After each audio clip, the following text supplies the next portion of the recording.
नमस्कार दोस्तों, जय श्री कृष्णा। आज के इस वीडियो में हम बात करेंगे भगवान श्री कृष्ण का एक ऐसा अद्भुत मंदिर जहां भगवान श्री कृष्ण को आज भी लगती है भूख। जी हाँ दोस्तों, दुनिया में भारत एक आस्था का केंद्र है। यहाँ पर कई चमत्कारिक और रहस्यमयी मंदिर है। इन्हीं में से एक ऐसा मंदिर जिनके रहस्यों को आज तक वैज्ञानिक भी नहीं समझ पाया।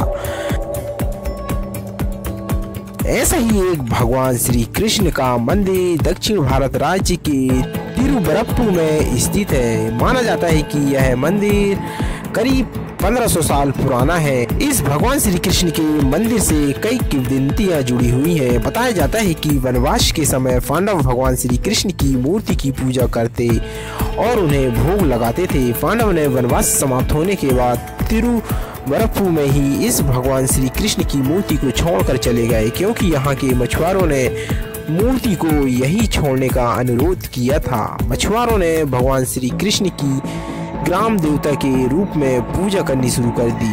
कहते हैं दोस्तों, मछुआरे एक बार संकट से घिर गए तो एक ज्योतिषी ने उनसे कहा कि आप सभी पूजा ठीक तरह से नहीं कर पा रहे हैं। इसके बाद उन्होंने भगवान श्री कृष्ण की मूर्ति को एक समुद्री झील में विसर्जित कर दिया। कहते हैं दोस्तों, केरल के एक ऋषि बिल्वमंगलम स्वामियार नाव से एक बार यात्रा कर रहे थे, लेकिन उनकी नाव एक जगह अटक गई। लाख कोशिश के बाद भी नाव आगे नहीं बढ़ रही थी। तो उनके मन में सवाल खड़ा होने लगा कि ऐसा क्या है कि उनकी नाव आगे नहीं बढ़ रही है। उन्होंने पानी में नीचे डुबकी लगाकर देखा तो वहां पर एक मूर्ति पड़ी हुई थी।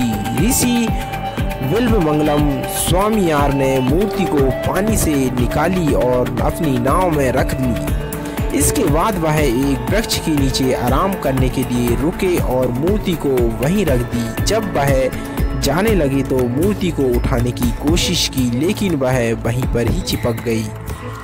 इसके बाद वहां पर मूर्ति स्थापित कर दी गई। इस मूर्ति में भगवान श्री कृष्ण का भाव उस समय का है जब उन्होंने कंस को मारा था। तब उन्हें बहुत भूख लगी। इस मान्यता की वजह से उन्हें हमेशा भोग लगाया जाता है।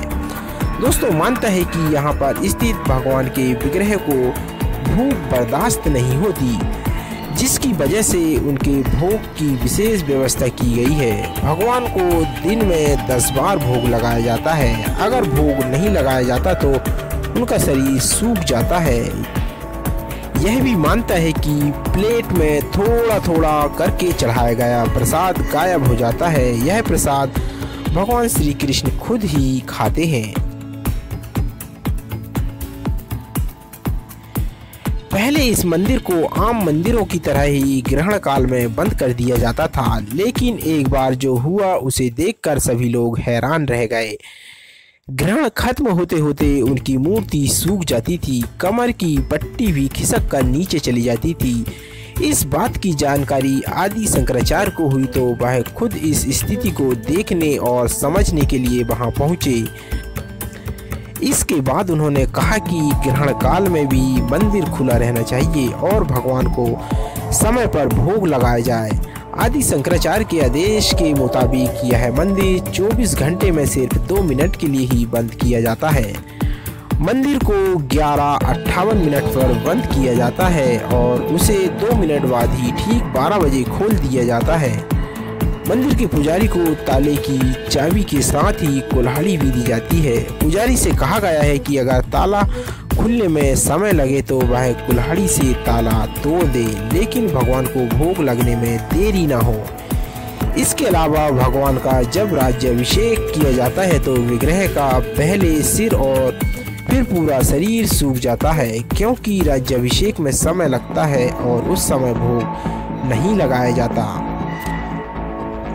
कहते हैं दोस्तों, इस घटना को देखकर लोग भी अचरज में आ जाते हैं। हम इसी के साथ इस वीडियो से लेते हैं विदा। हर हर महादेव। जय जय श्री कृष्ण।